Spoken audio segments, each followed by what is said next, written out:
整个新加坡30%的海岸线竟然被交给私人地主管理，你第一反应是不是想说疯了吗？要知道，海岸线对于一个岛国来说，可不仅仅是个风景线，还是抵抗海水入侵的第一道屏障。万一这些私人企业为了省钱摆烂，拒绝按照最高标准来修建防洪设施，强力的风暴潮会直接灌进新加坡的住宅区、工业区、港口区，到时候整个国家可能毁于一旦。这道危机的水墙正在逼近。数据显示，全球海平面上升的速度是前所未有的。根据科学家们的预测，到2100年，海平面可能会再升高1米，甚至更多。暴风雨袭来的时候，我们会看到类似5米的极端水位。问题是，新加坡1/3的国土都在5米以下，这意味着新加坡的民宅、滨海湾，甚至全球最先进的大式超级港口，都在这种威胁之下。那么问题来了，新加坡到底为什么要冒这个险？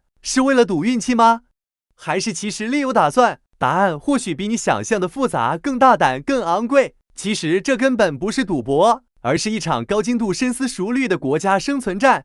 更值得一提的是，这一战略背后还藏着一笔高达1000亿新元的天文级投入。那我们接着往下看，其实交给私人不是放手，而是捆绑。很多人以为这样做无非就是让企业自己想办法，自己买安全，国家可以随便撒手。真的是这样吗？当然不是。我们先问一个关键问题：为什么选择这30%的区域？这个选择绝不是随便画个地图，然后递给私人企业的。新加坡最早就锁定了几个地区，比如说你熟悉的大士港，这个地方可是全球领先的超级港口，是连接世界贸易的重要枢纽。还有玉郎岛，那里有新加坡的石化工业中心，全亚洲都依赖这里的能源制造。甚至还有圣诺哥，它是工业和制造业的心脏地带。换句话说，他们选的区域根本不是普通的沙滩，而是整个国家的经济动脉。国家会放手这些黄金区域吗？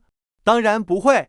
其实新加坡在立法上有着极其严密的制度，直接锁住了私人企业的责任。比方说海岸防护法案有一条规定，哪个私人企业拿到了海岸线，你不仅得好好修建防洪墙，还必须达到政府规定的标准。如果你想随便修个低成本防护墙，国家直接介入，政府可以亲自上门替你施工，直接从你的账单里扣费用。简单来说，你没有选择余地，只能把事情做对做好。当然，政府给了企业压力，也给了动力。针对那些愿意扎根新加坡、愿意投资的跨国巨头，新加坡还能提供一系列资本补助，比如说现金补贴、定向技术支持，让你建设更容易、更高效。而这些国际企业也乐得接受，毕竟他们知道，在一个成熟的防洪设计之上，可以获得长期稳定的投资环境。严苛的责任加上丰厚的回报，这套经济工程背后是覆盖了各方利益的方程式。这时候你可能会觉得，那不就是防洪，有什么了不起？新加坡的想法从来没有局限于防洪这么简单，他们还要重塑空间本身。让我给你讲一个经典计划——长岛计划。它是新加坡东海岸上正在崛起的3座人工岛，总面积是多少？800公顷，2倍滨海湾的大小。这片原本属于海洋的地方，被硬生生地撕开了一片新的陆地。这可不是普通的填海工程，而是一场核心技术的革新。这些人工岛正在采用一种叫围填技术，它的优势在哪里？与传统填海相比，这种方式可以直接减少对砂石的依赖，降低了自然资源的消耗，大约是40%的减少。这是一个巨大的减负。不仅如此，这些围堤还规划出淡水湖。没错，它不光是一个防洪墙，它也是一个新的水储备区，可以进一步提高新加坡的水资源自给率。这堵墙不仅锁住了海水，还锁住了新加坡的土地、生存空间、基础资源，甚至是未来的财富。讲到这里，咱们得聊聊实实在在的钱了。1000亿新元，这可不是一个小数目。这笔巨款到底投向了哪里？难道真的只是买水泥和搬石头吗？首先是大士港，它的防洪墙工程直接采用了沉箱技术。这个东西可不是普通的防浪坝，而是深嵌海床的巨型结构，既能抵御超级海浪，还能支撑巨大的工业压力。为什么要搞这么复杂？因为那是未来全球最大的自动化港口，它需要极高的稳定性来承载数万台自动化吊车的运作，还要在最猛烈的海浪下保证船只进出如常。再来是玉郎岛的屏障，它不是普通的围堤，而是一种可部署式屏障，什么叫可部署？风暴来袭时，屏障可以在几分钟之内完成全封闭。这种灵活性不仅经济效益极高，工程效率更是世界顶尖。更深层的野心在于，新加坡正在通过这1000亿的项目，实战演练出一套全球领先的海岸防护工业标准。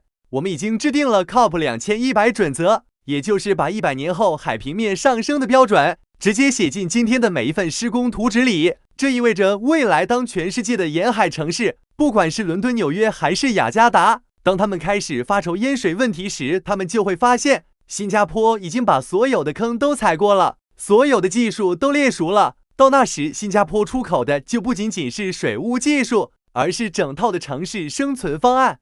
最后还有一个财政亮点，新加坡的海岸与防洪基金完全依赖国家主权财富的盈利支持，比如大马西和 GIC， 而不是靠借债。国民可以骄傲地说，我们花的是自己赚到的钱。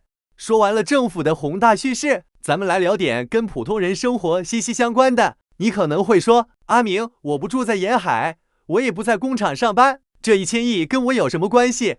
关系大了去了，这1000亿其实是新加坡政府给每一位国民买的一份终身资产保险。你想想看，为什么全球的富豪、顶尖的企业都敢把钱砸在新加坡？为什么你敢签下30年的房贷在新加坡买房？核心原因就3个字：确定性。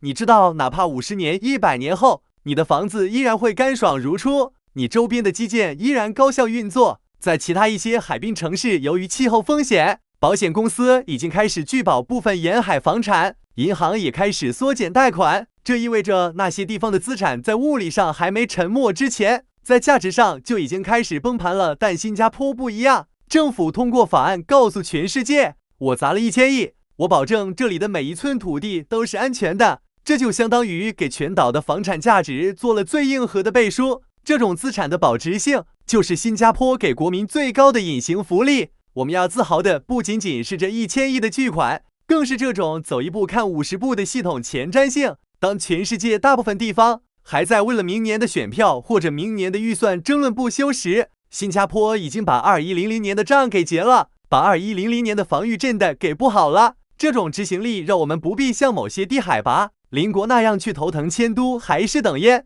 这种自豪感来自于我们生活在一个绝不向命运妥协、绝不把风险留给后代的系统里。这一整套海岸防护法案不仅保住了那30%的私人海岸线，更是保住了全岛人对未来的100%信心。这种身处避风港的安定感，在这个动荡的时代，其实是比黄金还要贵重的奢侈品。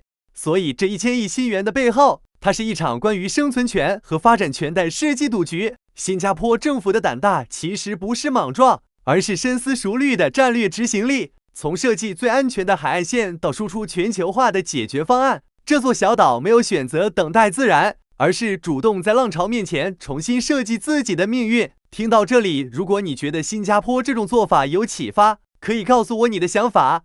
你觉得这种国家级防洪方案能不能被其他国家借鉴？或者说你认为它还存在哪些挑战？欢迎在评论区留言，我们一起探讨未来城市基建的可能性。记得点赞并订阅频道，帮助这个故事传播给更多人。我是阿明，我们下期见。